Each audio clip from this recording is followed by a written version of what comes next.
Ayushman news में आपका स्वागत है और मैं हूं आपके साथ दिलीप भारती। साहेबगंज अंचल कार्यालय में तत्कालिक अंचलाधिकारी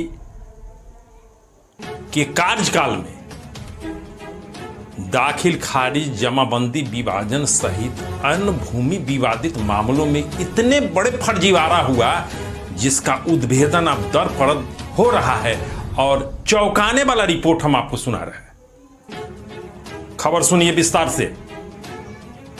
साहेबगंज अंचल कार्यालय में तत्कालिक अंचलाधिकारी अनिल कुमार श्रीवास्तव के कार्यकाल में अभिलेख को गायब कर दिया गया था।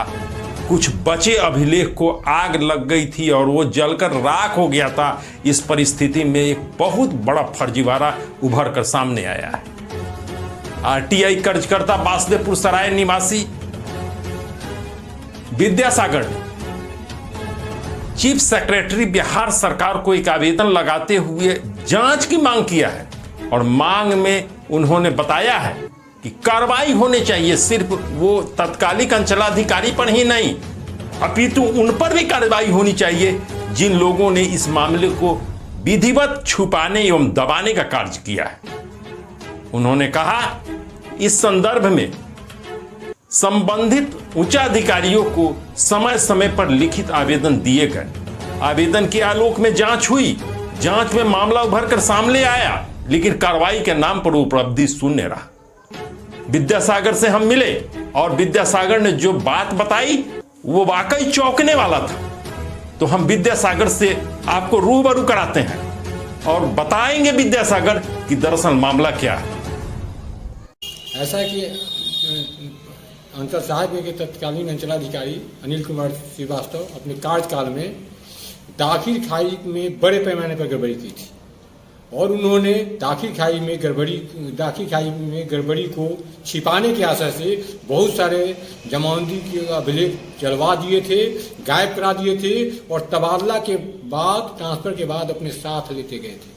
इस बात का खुलासा तब हुआ जब तत्कालीन भूमि सुधार उपसमर्था पश्चिमी सुरेंद्र कुमार अलवेला ने अंचल साहेब में जांच की थी और जांच में उन्होंने इस गड़बड़ी को पाया था और जिलाधिकारी मुजफ्फरपुर को आवश्यक कार्रवाई के लिए जांच प्रतिवेदन सुपुर्द किए थे। लेकिन अनिल कुमार श्रीवास्तव ने अपनी ऊंची पैरवी और रिश्वत के बल पर जिला कार्यालय में ही इस मामले को दबवा दिए थे।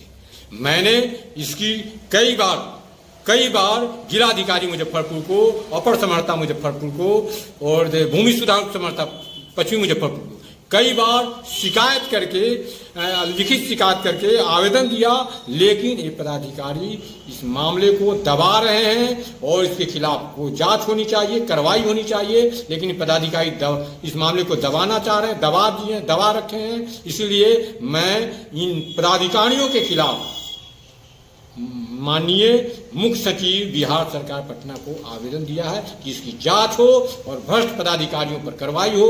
मैं आपको बता दूं कि साहेबगंज में जो फर्जीवाड़ा हुआ है, दाखिल का जो फर्जीवाड़ा हुआ है 7.5 धुर जमीन रजिस्ट्री होती है, 7.5 डिसमिल का दाखिल खारिज हुआ है। जमाबंदी में 16 डिसमिल जमीन बची है, 58 डिसमिल का दाखिल खारिज हुआ है।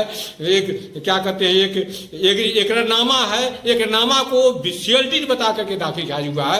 इस तरह से बहुत बड़े पैमाने पर दाखिल खाई में गड़बड़ी हुई है और यहाँ तक कि इस साहेबगंज अंचल में तो दाखिल खाई में न्यूनतम रिश्वत की राशि 3500 है और उससे अधिकतम तो 10,000, 20,000, 50,000, लाखों रुपए तक है और लाखों रुपए तक की एक दस्तावेज पर नाजायज वसूली हुई है और बड़े पैमाने पर फर्जीवाड़ा हुआ है और इस गड़बड़ी को दबाने के ऐसे सारे रिकॉर्ड गायब कर दिए गए।